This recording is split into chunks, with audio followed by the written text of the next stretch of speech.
This is Hemant. And Jessica. And you're listening to the Friendly Atheist Podcast. Please go to patreon.com/Friendly Atheist Podcast to support the show. Hello. Hi. We have so many things we want to get to today, but let's get with some fun announcements. If you are in Chicago, then Saturday, October 5th at 5 p.m., we are doing a meetup somewhere. At Fat whatever Cat? Facebook tells me to go to. It's at Fat Cat. It's right by the Lawrence Red Line stop in Uptown at Lawrence and Broadway. Just show Come on up. down. We'll be there at 5. We've got some tables reserved. It's all like, you know, everybody's getting their own drinks. We're not trying to fuck with like a tab. We're not recording. Gonna hang out. Yep. Say hi. You guys can meet my brother. Like, it's just all very exciting. No one knows I'm coming. It's all good. So yeah, hope to see you there. Another thing is I just launched a YouTube channel at long last after a long time of being away from the Atheist Voice channel that I was doing. If you haven't subscribed already, I would ask you, please give it a shot. It's youtube.com/friendlyatheist1. Mm-hmm. It wouldn't let me do it without the 1. Really? Even though that channel is not taken. But anyway, it's Friendly Atheist 1. It really is. Just subscribe. I've posted like a few things already. Like Fred562118. Yeah. Like, come on, guy. Couldn't get just Fred. Too bad. So anyway, there's that YouTube channel. Some stuff is up there already. Check it out. So I have someone to talk to the camera, through the camera. I don't know how it works. No, you're really selling that. And the other thing is next Saturday on October... that would be the 12th. California Freethought Day is taking place in the Capitol building in Sacramento. I'm going to be there. Monica Miller, who is the American Humanist Association's legal director, is also speaking there. Debbie Goddard, who is working with American Atheist now, is also speaking there. I believe registration is still open, so if you're near Sacramento, come on down. It'll be fun. Okay, let's get to some of these stories, because, oh my God, there's so many crazy things going on right now. Yeah. I wanted to start off with this story because it got so many headlines. It's about the cop who killed a black man in his own home. Yeah, this has been all over the and I'm not everything. talking about the racial component so much, but if you're not familiar with the story, a Dallas police officer named Amber Guyger, about a year ago, walks into her apartment and she sees this black man named Botham Jean who's sitting there. She assumes he's an intruder. Mm-hmm. She pulls out her gun. It had been like a long shift. She comes home, pulls out her gun, shoots him. He dies. Turns out it's not her apartment. It's his apartment. She walked into someone else's apartment, shot a black guy who was literally just sitting at his own home. It's terrifying. Her apartment was literally like one floor below Is that or what above. it was? So she just, I don't know, assumed it was her apartment, but it wasn't. Anyway, she's been sentenced now. She was found guilty recently. Yeah. She was sentenced to 10 years in prison. She could get out in 5. Which There's a debate over, absurdly low. Should that be much longer? She walked into somebody else's house and killed him. And now, she could have gotten 99 years in jail, effectively a life sentence. She did not, so she could be out in 5. So that's a separate issue. Yeah. But this week, after they did the sentencing hearing, and she was given 5 to 10 years, effectively, 2 things happened that made the news beyond the racial component and the cop shooting another black guy and things like that. One was that the victim's brother was allowed to give a victim impact statement. And what he said, which it was the front page of like local papers in Texas and stuff, he basically said he only had love for Amber Guyger, the woman who shot his brother. He said he forgave her, which, all right, if that's what you want. I don't know that that's my position to be like judgy about that. Yeah. I have thoughts about it, but I don't, who cares what I think? Agree. But he forgave her. He also said if there was one thing his brother would have wanted her to do, it would be to accept Christ, which again, I have thoughts about that, but who cares what I think? Because that's what he said and that's what he wanted, and let him have that. Whatever. If that's how he wants to grieve, let him grieve.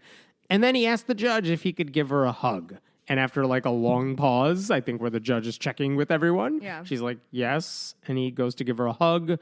And okay, that was the scene. That was the picture that so many people saw about the brother of the man this woman shot and killed, giving her a hug and forgiving her. Okay, fine.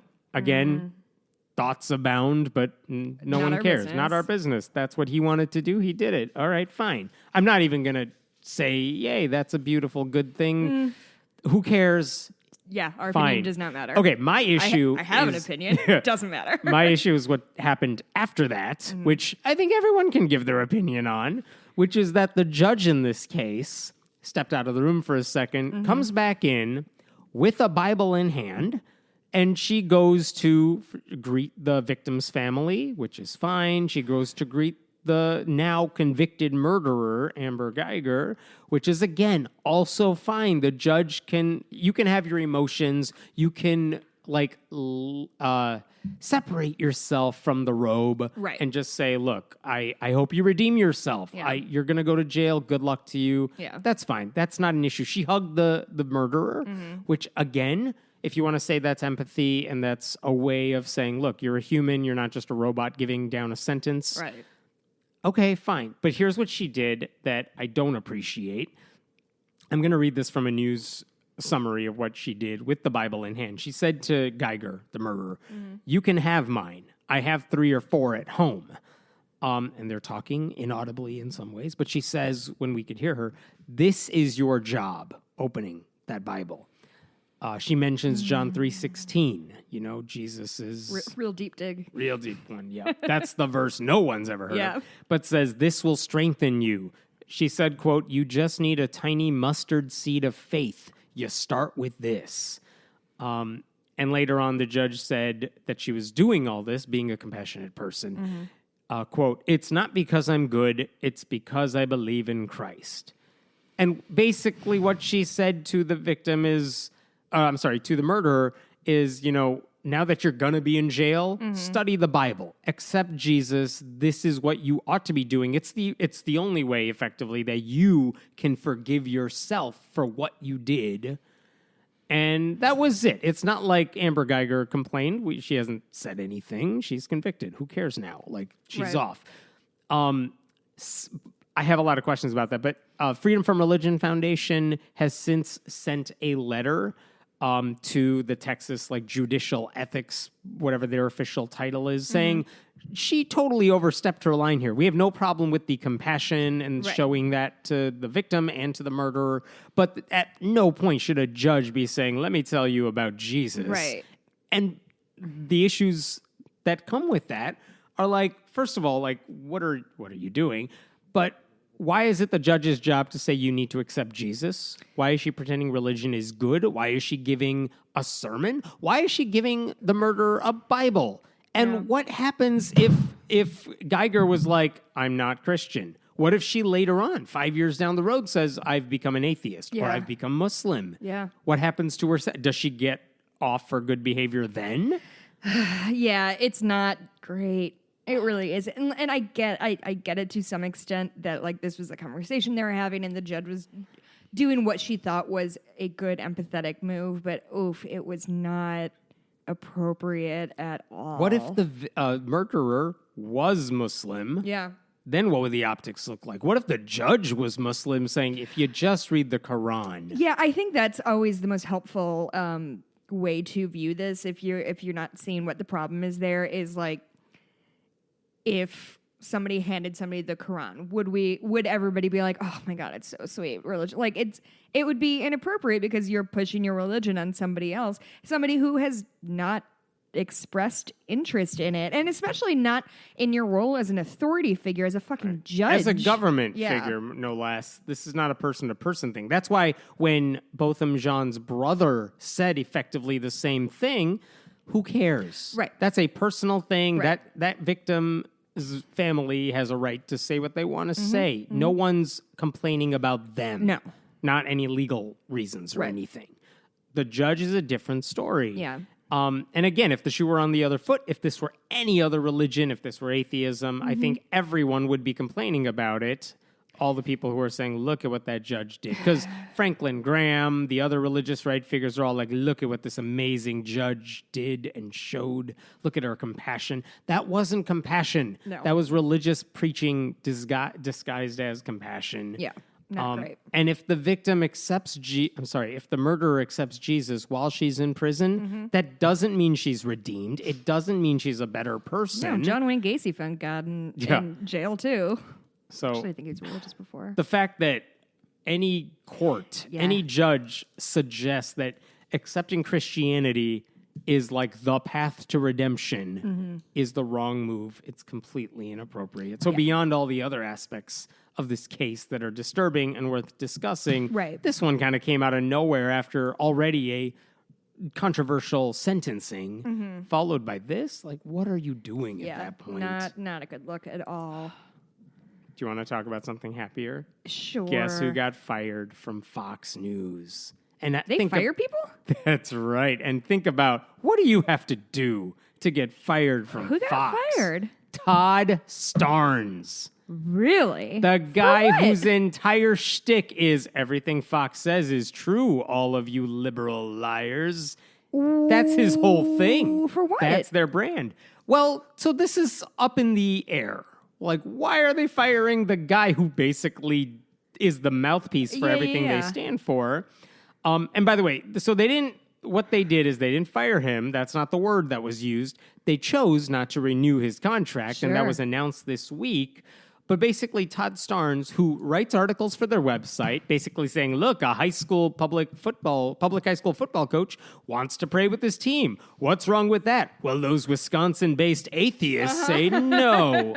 That's what he does for their website. Yeah. And he hasn't been seen on TV as much recently, but they kind of relegated him to Fox Nation, which is their subscription-based service. That's what I think Tommy Lahren is on, though she's on TV a lot too. That's like Fox says, give us money, you'll get premium content. This is the Netflix of Fox, and you get Todd Starnes, and you have to pay money to get him. My personal guess... I was so much happier before I knew that was a thing. People are paying to hear Todd Starnes. Hey, donate to our Patreon. Patreon.com/atheist podcast. I think what happened is that whatever he was writing for their website, no one was linking to it because, like, why would you link to a Todd Starnes piece unless you're mocking it? Yeah. No one was getting news from him because he just bullshits. And I'm guessing that Fox Nation, no one was really paying to listen to Todd Starnes. He's not what's driving their subscriptions. Sure. So ultimately, they're like, yeah, okay, you do everything. You say all the right things to them, but you don't do anything for us. Right. Like, we can find another talking head that doesn't have any thought that's worth listening to. Those are a dime a dozen at Fox. So I think that's why they didn't renew his contract. He wasn't bringing them any added anything. Yeah, no value added. All of this came days after Robert Jeffress, who's an evangelical pastor, a Baptist pastor. He was on Todd Starnes' Fox Nation show. And Starnes said something like, Nancy Pelosi said, let's pray for our country. What does she know about prayer? Ooh, good burn. And Robert Jeffress is like, yes, Democrats pray to the demon god Moloch, who is a child sacrificing demon god. Moloch. Yeah. And are you sure that's Robert not from I hope I'm pronouncing. I don't want to offend Moloch.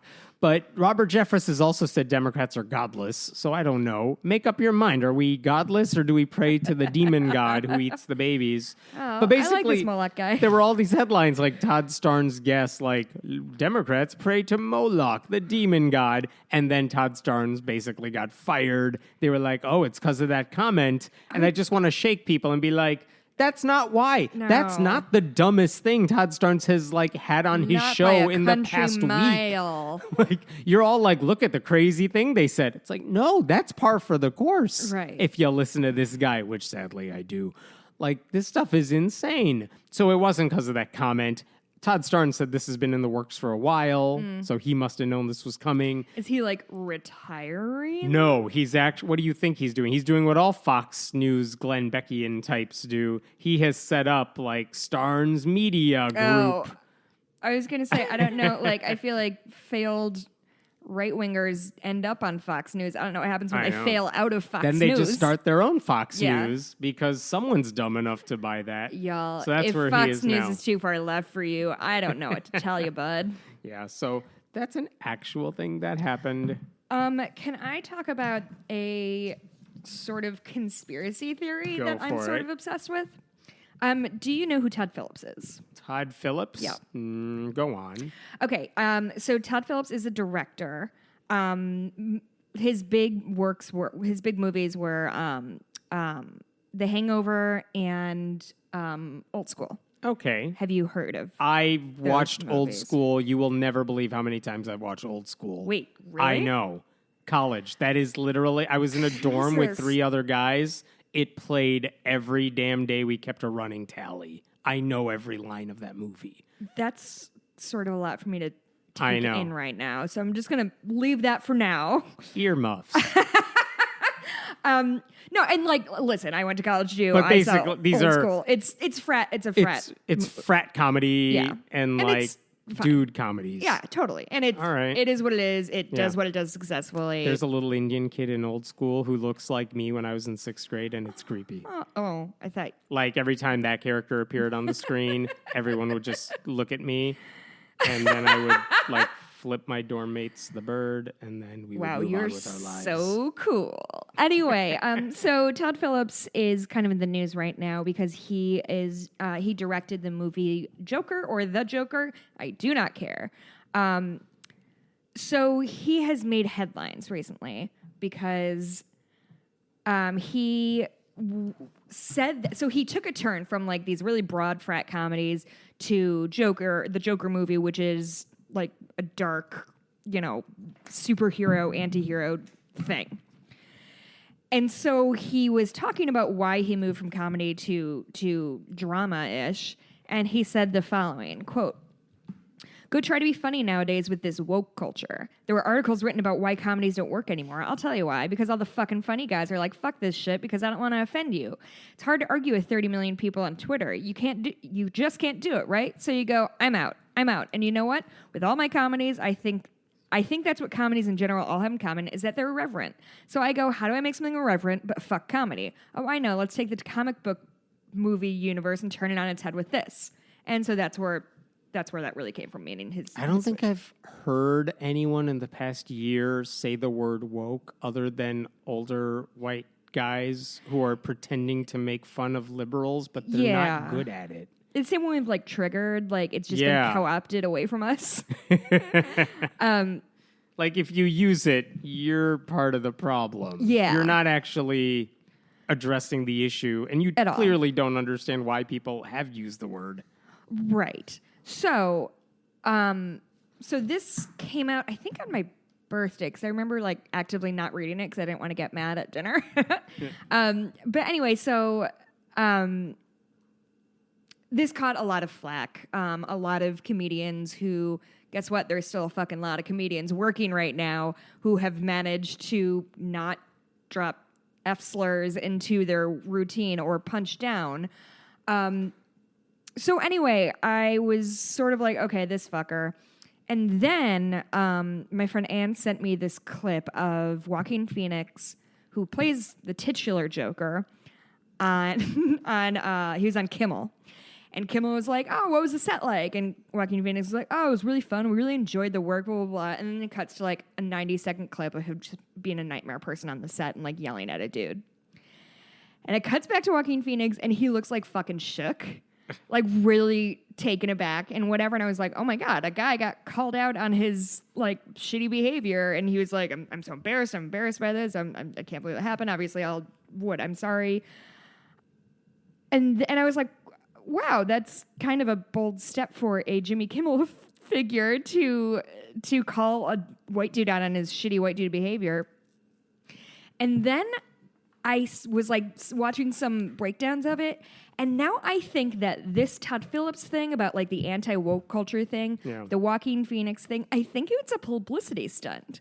I think this movie is... The reviews I've seen have been like, meh, it's pretty bad. So that's the thing is... So they're desperate for people That's to exactly see what it is. Like nobody gives a fuck about this movie, and so they need to make people care about it, and so they're tapping like incel alt-right white guys and trying to tap that market. Anyway, I've been kind of obsessed with it because I saw like Joaquin Phoenix's reaction to like showing that video was like I thought genuinely uncomfortable, and he did the thing where he like loosened his tie. I was like, oh, do people do that in real life? So anyway, it's just like a fun conspiracy theory that I've been a publicity stunt theory that I've been playing with. I don't know. What do you think? Do you think Todd Phillips is a nightmare human, or do you think he is trying to drum up? And two things can be true. I don't have an opinion because I haven't thought about this guy. But if he's out there just complaining that people can't be funny because they're trying to be woke, like, no, you're right. There are plenty of people who are funny right now. And I haven't seen Old School in a minute, but if you're not funny, it's because your old comedy shit hasn't held up over time. Like, yeah. I haven't seen Old School in a minute, but like I'm sure there were things in there that I would find offensive. Are not great, but like I don't think overall it's like a shitty rapey movie. Oh, I'm sure there were parts of it that were. I'm sure in retrospect it's been a long time. Yeah. But whatever, like if it doesn't hold up, it doesn't hold up.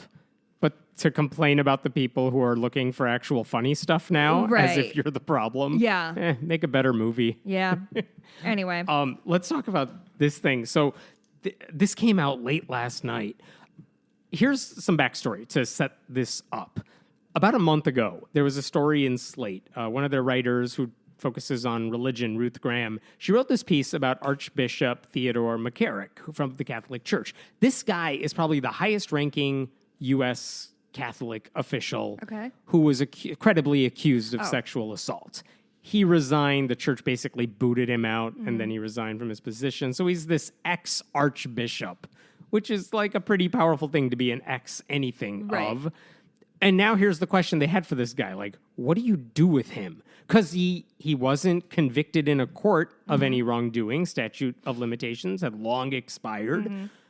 But there's good reason to believe he did some shit. Right. To the point where even the Catholic Church is like, you can't be here anymore. Yeah.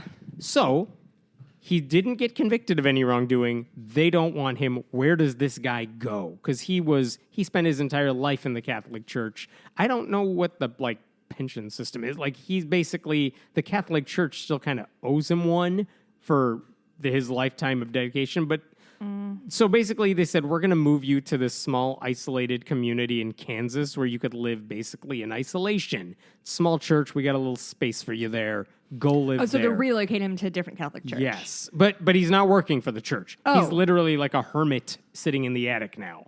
That's where he's living. And that was what the story was about. Like, she basically said, what's he up to? Because we haven't heard a peep from this guy. Yeah. And by the way, when he moved there, it was very close to a elementary school. And that was the story when he moved there. Jesus. And basically, and the school didn't know about this at first. But long and short of it, nothing's happened. He doesn't have anything to do with the school. He just sits up in his attic. And she got an interview with him, and he's like, I didn't do anything wrong. And okay, whatever. The kid was asking for it. But here's the thing. Here's what this story last night was all about. The Associated Press says, in the past couple of years, the Catholic Church, various dioceses, have released names of priests and other clergy members who have been credibly accused of sexual abuse. And they said, here's the full list. This is everything we've got. Okay. A bunch of these guys are dead because this happened in the 60s and 70s. They don't live here anymore. They don't live anymore. They don't work for us anymore. Right. And look, if there are people who still work for us, we will disassociate ourselves with them, like get off our backs. So all these churches have released these long lists of names. And so the Associated Press said, well, okay, you've released about, let's say, what did they say? Like 5,100 names have been released from all these Catholic churches in the country over the past few years. Most of them, 3/4 of them, came in the past year. 2,000 of them, by their count, are still alive. So they don't work for the church anymore, but they haven't been convicted of anything. Where are these people? And so they dug into all of them. Where is everybody on this list? Because, they weren't accused or they weren't caught, but they were accused. Yeah. And what do you do with them? And what they found is about 1,700 of them are basically just around. They're just living and doing their thing in Just your got community. a retail job and Yeah. And here's what they wrote. This is kind of the big graph. These priests, deacons, monks, and lay people now teach middle school math. They counsel survivors of sexual assault. They work as nurses and volunteer at nonprofits aimed at helping at-risk kids. They live next to playgrounds and daycare centers. They foster and care for children. And in their time since leaving the church, dozens have committed crimes, including sexual assault and possessing child pornography. oh my Yeah. God. The AP's reporters, the two reporters on this story are Claudia Lauer and Megan Hoyer. And along with their researchers, they said hundreds of priests, largely unwatched by church and civil authorities, because what are you going to watch them for? Yeah. Chose careers that have put them in new positions of trust and authority. And 90... Fuck. 90 Wait, don't these people call references? So good question. Thank If you're you. getting hired somewhere, aren't they going to check into your past? And the truth is, a lot of these people just kind of, what are you going to, just don't write the Catholic Church down. And when they have a gaping hole on their resume, it's like, well, all right, we'll deal with it. Because whatever, we need you to take this job, or we're looking for bodies to do some stuff. But 91 of them have licenses to work with kids as school administrators or counselors. That's fucking wretched. A bunch of them couldn't be tracked at all, despite the AP's best efforts. But again, and if they're living next to you or something, why would you Google them? You know what I mean? My God, yeah. Most regular people are not going to be like, well, that stranger at the school was nice to me. Let me go hunt them down and figure out their past. At best, you would do a search of the local sex offender registry, but they're not going to be on. They're not going to be on there because they haven't been accused individually or look up all convicted. of your kids' teachers. Right. God, should we be doing that? Oh God. Yeah. So that's what they found last night. They were 1,700 people we found, my God. and they're just around. They live everywhere. Have fun with Almost that. like the Catholic Church policing themselves wasn't a good idea. How did the Catholic Church find something worse than Catholic beliefs to unleash upon the world? They found a way. Christ. Okay, and with that in mind, here's a different one that was also disturbing. This local story, but Tennessee, here's the backstory. This woman, her name was in the document, so I'll say it, Shandell Marie Riley. She said, back in February of this year, she was driving at night. She pulled into a gas station, filled up her car, bought some cigarettes, and then she was driving to go visit her son. I don't know why she doesn't have custody, but she was going to visit her son who lives with someone else. Not the father or something, or whatever, who cares? A friend, yeah. She went to go visit her son. When she got there, it turned out cops had been tailing her since the gas station. And so she pulls into the driveway to go see her son. The cops are like, get out of your car. And she's like, why am I getting out of my car? And they search her, and they're touching her inappropriately everywhere. Yeah, it said, so they accused her of having meth. Yeah. And she said that they asked her to reach under her shirt and pull out her bra and shake the bra in the shirt. And Riley asked if she could have a female officer present, and they said no. Yeah. Shook out her bra. She said she admitted to having a roach on her, which she gave them. But at some Did point... you have to Google what a roach was, Hemant? I knew that one. I understand stuff. But then they asked her at some point, the cop in question here, Daniel Wilkie, who's a deputy with the Hamilton County Sheriff's Office, asked her if she was saved and if she believed in Jesus. And she said she did believe in Jesus, but she wasn't saved by her own choice. Right. So he says to her, go get some towels. So she runs into the house, tells her friend, I need towels. And her friend's like, the fuck? What? Why? And she's like, I need towels. She goes to get the towels. And basically he says, we're going to baptize you. And if you did that, he said... the cop said, I'm only going to give you a criminal citation for the marijuana. Yeah. But, come with me. And so, of course, she goes with him. What else are you going to do? So she goes with him. Another cop shows up on the scene as a witness. And the cop asks her, do you want to strip down? She's like, no. Nah. Then he says, all right, well, I'm going to strip down to his boxers. They go into a local lake. He baptizes her. She says when it's all over and they're drying off, the other witness cop smirked at her. And she said she felt horribly violated, but she never felt free to simply ignore him. And the cop's write-up about their citation regarding her has nothing about a baptism.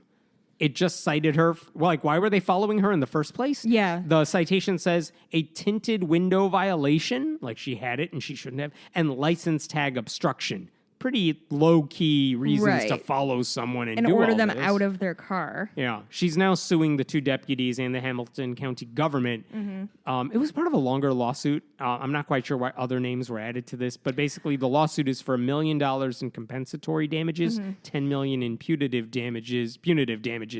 But basically, like, I'm very curious, what would have happened if she didn't get baptized?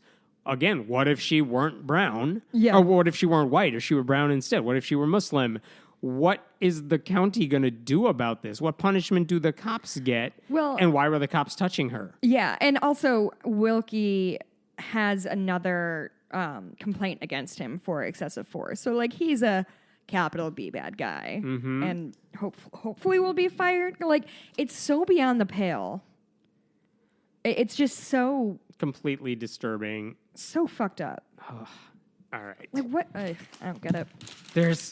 I need a palate cleanser of something that's not disturbing. So here's one that's disturbing in a different way. Hey, our favorite Christian moms group is back. Million Moms? All 3 of them. They are angry at... NBC. Mattel, the Barbie people. Why are they mad at the Barbie people? For the gender neutral dolls. They are now selling gender neutral dolls. And according to 1 Million, the one mom at 1 Million Moms, Mattel has actually created a toy that glorifies gender inclusivity and ignores one's biological sex. Mattel is confusing our innocent children by attempting to destroy very definitive gender lines. This is the most ridiculous toy they got all the facts in a while. right. Like, the thing is, if you hadn't read it with that tone of voice, I'd been like, yeah, cool. Good job, Mattel. Like, the mom also wrote, Mattel is following a trend to desensitize America by telling children they can be whatever gender they want to be. That one is wrong. The kids are not picking and choosing. No. They are what they are, and Yeah. these dolls help, like, see themselves in these dolls. Dress them up how you want to dress them up. And by the way, this is by far not the worst thing Mattel has done. Stereotypical Barbie has done way more damage to kids than any of these dolls ever will. Yeah, when I was a kid, I could never look like Barbie. It was very upsetting. But the fact, like, to complain like this is a ridiculous toy. You guys complained about Kit Kats and their commercials, and you got mad at Burger King for their depression boxes. Oh, I forgot about that. They got mad at... They pick weird They got mad at battles. American Girls magazine because an ad in the magazine had 2 dads buying a doll for their girls. Oh, my God. And, oh, my God. It's so, like... It's just the death 1 rattles. million mom. Ay, ay, ay. And then this other story happened last week just after we recorded, and I've been waiting all week to say this one. Okay, again, here's the backstory you got to know. In Colorado, in Del Norte, Colorado, I don't know where it is, they do this thing locally. Del Norte? N-O-R-T-E? I thought about that. No, it's Del Norte. I had to go look this up.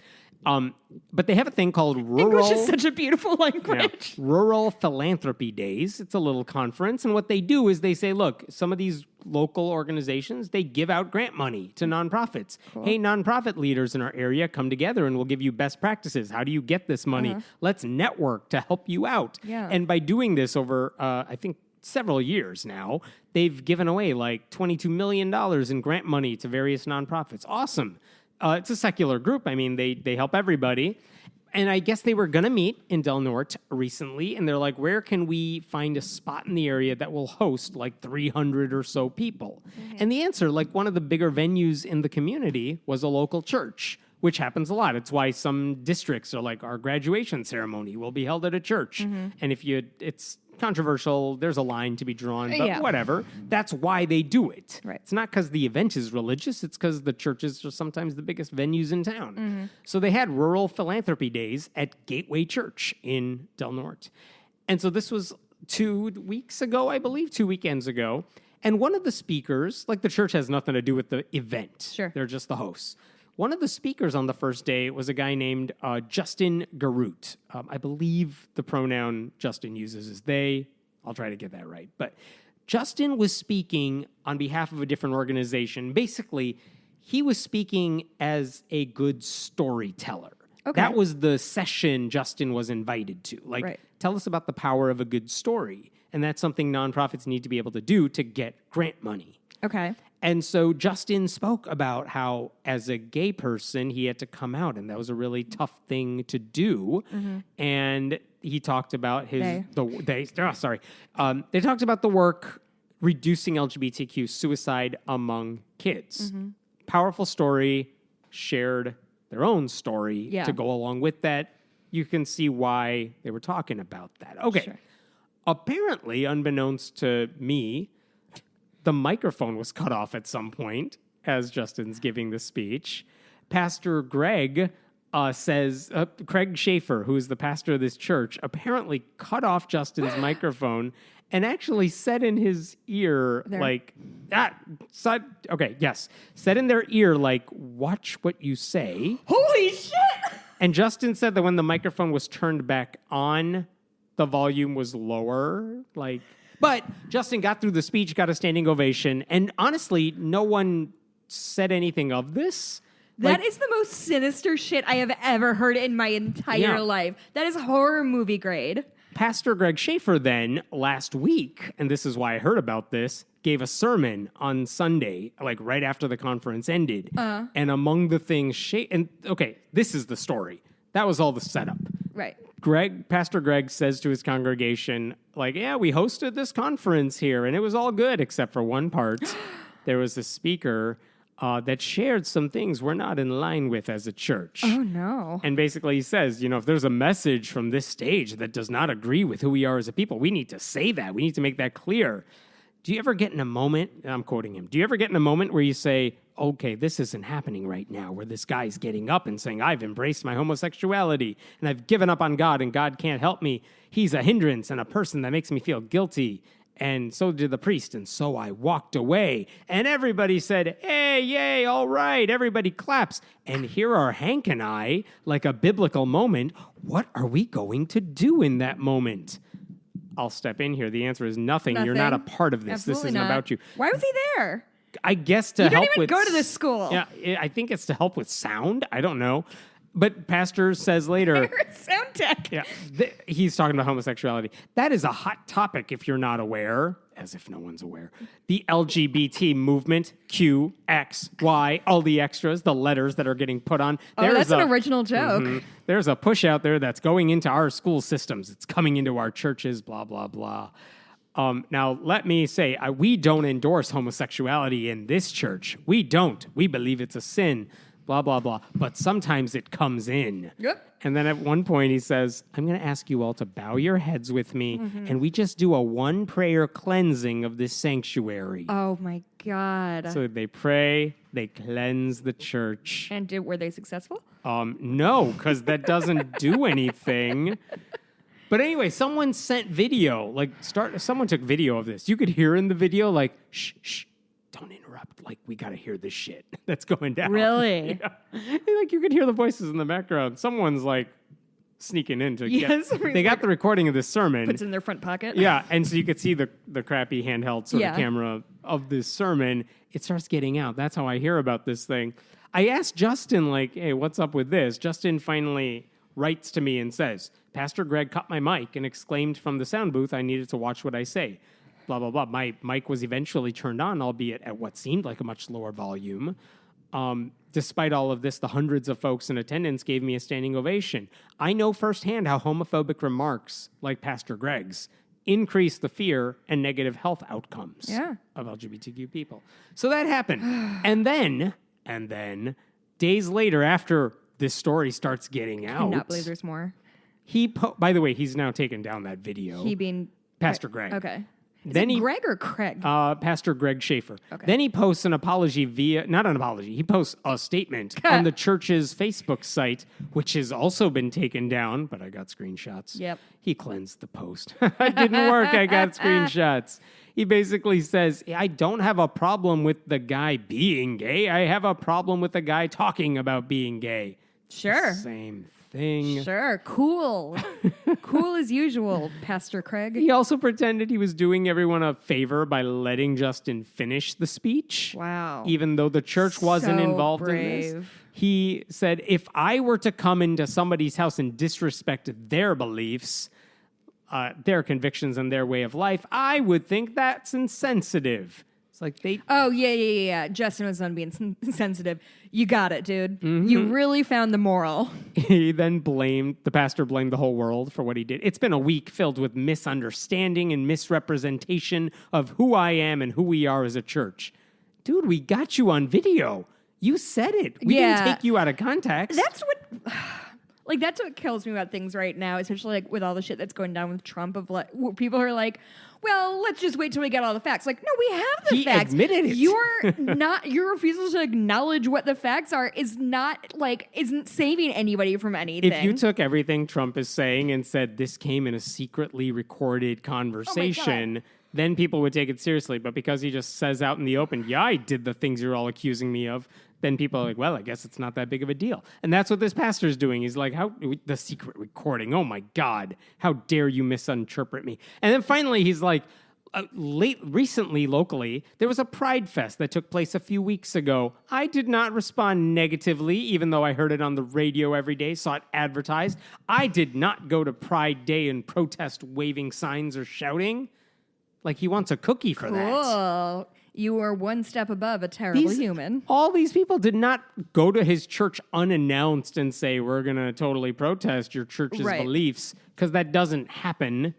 Like, oh my God. So anyway, go Justin, go the Rural Philanthropy Days people. Yeah. But also this pastor is just despicable. And he's on camera saying all the things everyone said he was saying. So what are you talking about? Yeah, it's sort of a lot to...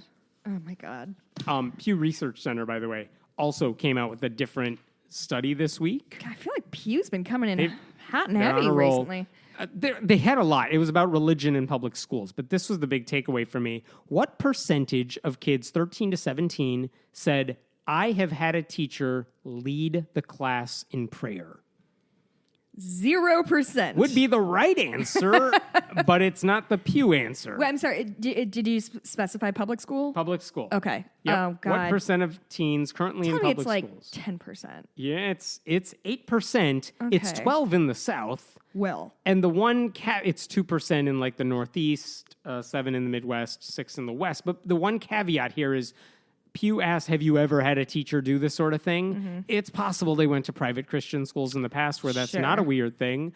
But so Well, take that into account. But yeah. also, the answer is still not going to be 0, even if you take Yeah. that into account. So that's messed up. Actually, I've never asked this. Have you ever had a teacher kind of cross a line in terms of religion with you? I don't believe that I have. I don't recall it, but I also probably wouldn't have noticed until I was later in high school. Yeah. So I don't remember that. I had one teacher in 6th grade who I remember very specifically because I didn't consider myself an atheist until college, but I was always pretty skeptical of religion, mostly because I didn't grow up in it. So it just all seemed very silly. Like I didn't realize people actually believed it. It just seemed like a fun goof we were all doing together.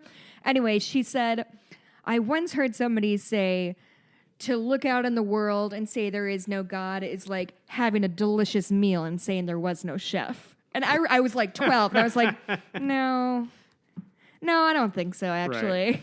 Right. Oh, God. Actually, nah. And when that's the person in charge of teaching you stuff. Right.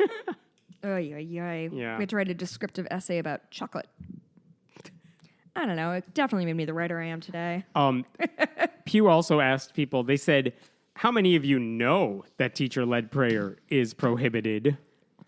And 100% of people said yes. they did not. Oh. And so they asked 2 types of questions. Do you know it's illegal? And also, do you think, personally, is it inappropriate? Only 53% of the teenagers they surveyed said, I know it's illegal and it's inappropriate, which is the right answer. What was the percentage? 53. Oof. 4% of them said, I think it's legal and it's inappropriate, which is weird. That's a wild opinion to have. 11% said it's legal and I'm fine with it. They're like doubly wrong here. 11% of these people. That's impressive. So, I mean, the propaganda that suggests it's totally fine for a teacher to pray in class, I mean, it's pretty widespread. And 29% said, I know it's illegal, but I'm fine with it. That's the more disturbing one right there, where they're saying, yeah, it's illegal, but I want my teacher to pray. I think that'd be a good thing. That's roughly 3 in 10 That's kids. not great. So just wanted to bring that up. That's disturbing. Do you want another disturbing story? Gimme. Okay. Have you heard of Miracle Mineral Supplement? I sadly have. I think we've talked about it a little bit on here We before. have, because I remember there's a Sawbones episode about it. So essentially what it is diluted bleach. Yeah. And it's also a snake oil. So I'm just going to read from the FDA. Some distributors are making false and dangerous claims that Miracle Mineral Supplement mixed with citric acid is an antimicrobial, antiviral, and antibacterial liquid that is a remedy for autism, cancer, HIV, AIDS, hepatitis, flu, and other conditions. But the FDA is not aware of any research showing that these products are safe or effective for treating any illness. Using these products may cause you to delay other treatments that have shown to be safe and effective. The bottom line, sodium chlorite products are dangerous. You and your family should not use them. Like, just because bleach works in your laundry sometimes Yeah. doesn't mean it cures anything. The reason we brought it up in the past is there's like these fringe churches, or at least one, that says, yeah, feed it to your kids, give them bleach. And there's video of them doing it, and the kids crying for obvious reasons. Right. So it's not just wrong, it's dangerous, it's harmful. The FDA is like, no, don't. Like, they had to issue, the FDA issued a statement saying, like, don't drink bleach. Like, guys, that's stop. dumb. And yet... Yeah, I'd recommend this Sawbones episode. It's called Bleach. It's from this past March. And it's yet very this- good and upsetting. This woman recently in Kansas. Yeah. What'd she do? So her name is Laurel Austin, and she has 4 kids who are autistic. 2 are fully functioning, 2 are more severe. She believes that their autism was caused by vaccines. Of course she does. They weren't. Let me guess, she's dumb enough to also think bleach is the cure. Yeah, I just want to do a little editorializing here. Autism is not caused by vaccines. Yes, and plenty of parents with autistic kids would tell you there's nothing here to cure. Yes. So the MMS protocol that she uses follows the directive of Kari Rivera, who's the author of Healing the Symptoms Known as Autism. This includes mixing equal parts from a couple bottles, and you administer it starting with 1 drop up to 30 drops all the time, over time. It's mixed into 8 ounces of water and consumed 1 ounce at a time over the course of the day. So it's not like you're just chugging bleach straight from the bottle, to be clear. It's a diluted substance. But so chemist Dr. David Van Horn said the diluted final product makes a fairly benign solution, but he does not recommend drinking it because it's coercive and toxic. So she's been she fed this to her 25-year-old son, Jeremy, and claims that his behavior has improved. Her husband is accusing her of child abuse. Oh, hey, there's someone sane here in this couple. I think it's her ex-husband, actually. Oh, it's her ex-husband. I don't think he has any custody over it. But she said his behavior got better. And, I mean, I'm sure the frustration of having... I can't even imagine watching with your wife or your ex-wife or your partner of any kind, like, poisoning your kids. Yeah. And then claiming that she's healing them. Yeah. Listen, like, I'm sure the life of raising 4 autistic children is trying, and she is desperate for solutions, but this ain't it. Mm-hmm. And as somebody who volunteers with special needs kids, a kid's change in behavior does not mean he's being quote unquote healed of his autism. Like, this kind of thing, behavior changes. it does. That's just sort of how the world works. It's really fucked up. It's fucked up that we think we have to cure autistic people. Yeah, it's just a lot. So yeah, let's not poison our kids. Let's not poison autistic people. I think we should just put a kibosh on poisoning. That's a good idea. So that's my hot take for the day. Nice. Anyway, it's fucked. I don't think there's going to be any consequences, though, for her. Ugh. So that's cool and fun and great. What, are we waiting for the kids to die before they do anything? It's fucked. Anyway, go ahead. No, Illinois did something very interesting regarding Planned Parenthood. Yes, I'm so excited to talk about this. So Missouri recently basically blocked access to abortion, Yeah, they safe abortion, banned. effectively blocked it. And we talked about this, that they had, like, a group had put up a billboard saying, hey, people in St. Louis, cross the border. We got you. We will take care of you here. I had no idea this was happening. No, I didn't either. And they took great pains to make sure we didn't know. Yeah. So they built and opened a mega clinic in southern Illinois so people from Missouri can access safe and legal abortion. And it is such a fucking boss move. It's an 18,000 square foot clinic. They've been secretly building it for a year, which is like they used a shell corporation. Like, it's the coolest shit. Like, everyone ever. was just like, well, that looks like a Walmart. I'll just walk away. Yeah. I'll come back when it's open. And then they open it up, and then they put the Planned Parenthood logo on it. So good. And Illinois, of course, is one of the most progressive states now when we're it comes doing to the women's right rights. thing and ensuring that all women have the right to choose what happens to their own body, which I think is a cool thing to be able to do. Way better than Bleach. Yes. I am very curious now. So today morning, the Supreme Court just said, hey, we're going to take up a case that involves whether all like abortion facilities need a doctor who has like hospital admitting privileges. Right. Which, of course, they're going to be like, yeah, you do, even though it has nothing to do with how most abortions are done. Nope. And so I wonder how that sort of the case. Let's assume what's totally going to happen, which is the 5 conservative justices say, yeah, you have to have a doctor in these clinics who's trained to perform like legal, to cut open a woman, basically. You have to have someone with admitting privileges in a local hospital To administer the 2 pills that you take to get an abortion in actuality. Let's say that happens, or the anti-choice people will just say, no, now you need these new restrictions. Like, you need a slip and slide in every building. Sure. Because you have to for safety. Yep. And then what happens to all these check clinics, walks. including the abortion plex in southern Illinois? Like, do they have to now...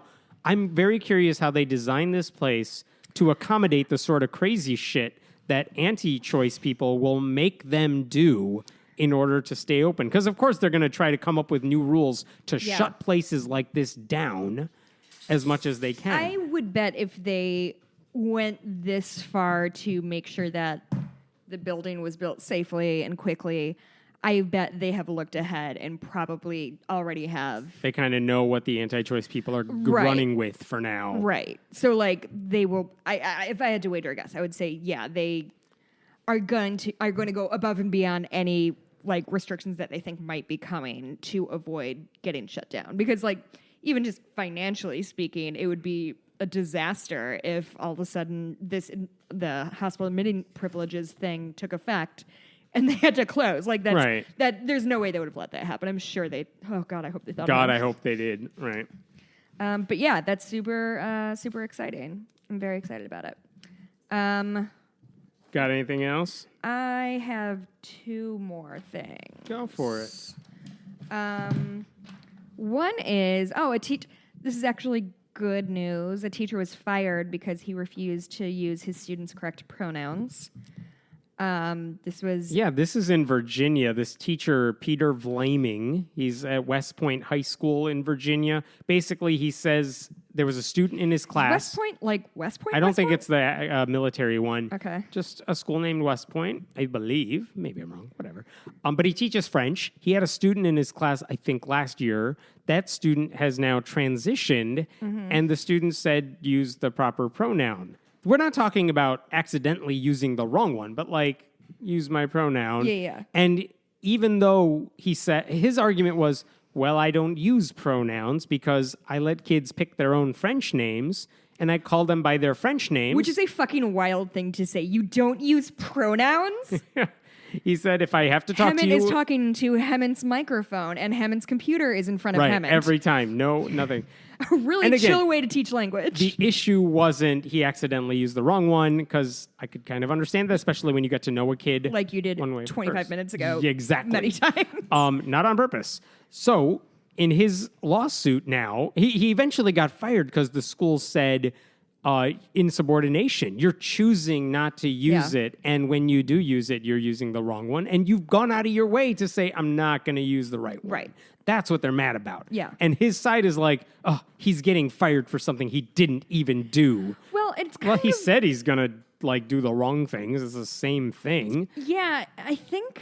And so now he's suing for saying they're firing me for going against my religion. Basically. Yeah, and he said something about his... He wouldn't use the pronoun because his religion forbade him from lying, and something like that. Did you see that?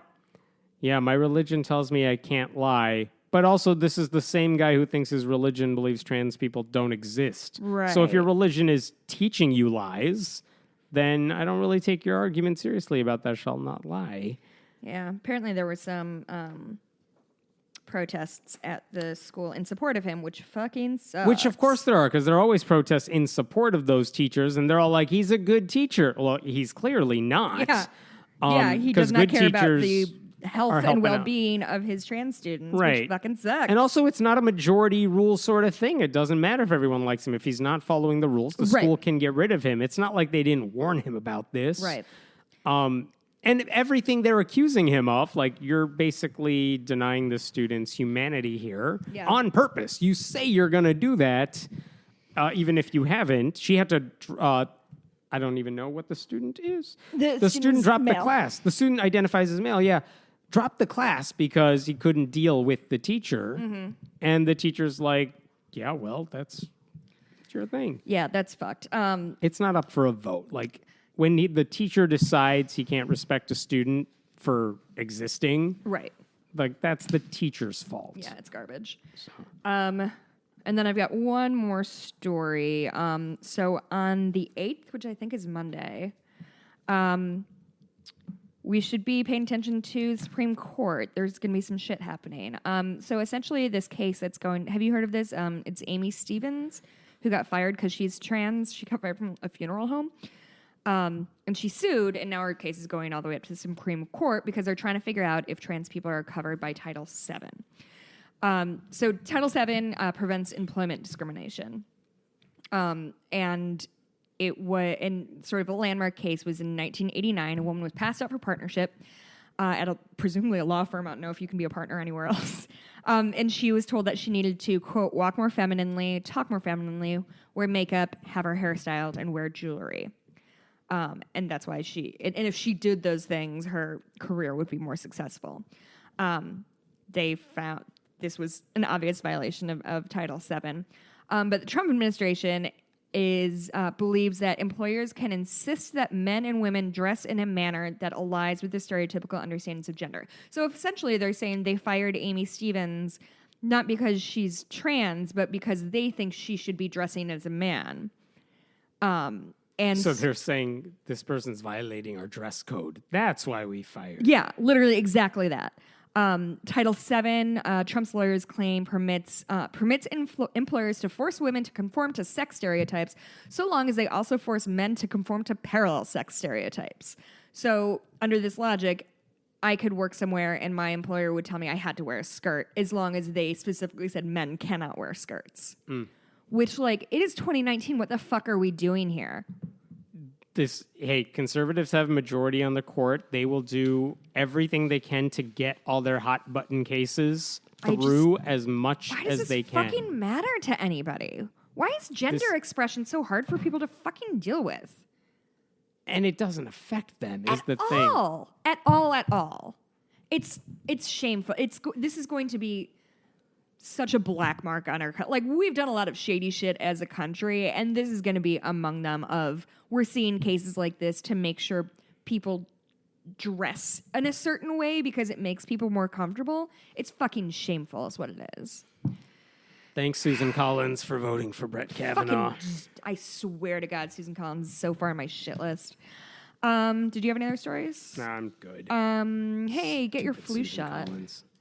I just got my flu shot yesterday. I went to the DMV to renew my license and got a flu shot, so I just sort of packed a Nice. nightmare Look at day you. in.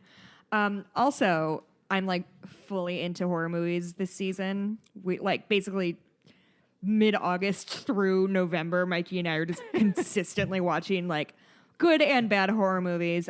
There's one called Pure on Hulu. It's part of a series that they're doing of like feature-length horror movies that like come out once a month. It's about a purity ball thing, a purity weekend thing, and it's a horror movie, and it is extremely good and very much on my aesthetic. Spoiler alert, the men get theirs. Anyway, it's really good. I'd recommend it. It's on Hulu. I enjoyed it heartily. Hopefully we'll see you guys tomorrow or today. Come on down if you're in Chicago. It's the only time I get out of my house for a year. Yeah, this is going to be really good. I don't think I've ever seen Hemant in a bar. Yeah, that's probably awesome. But we're really excited. And you can follow me on Twitter at Blueberry, BLUEBURIE, Hemant. I'm at Hemant Meta on Twitter. And donate to our Patreon, patreon.com/Friendly Atheist Podcast. We're getting close to transcripts. And we'll talk to you next week. All right. Or see you tomorrow. Or tomorrow. Bye. Bye.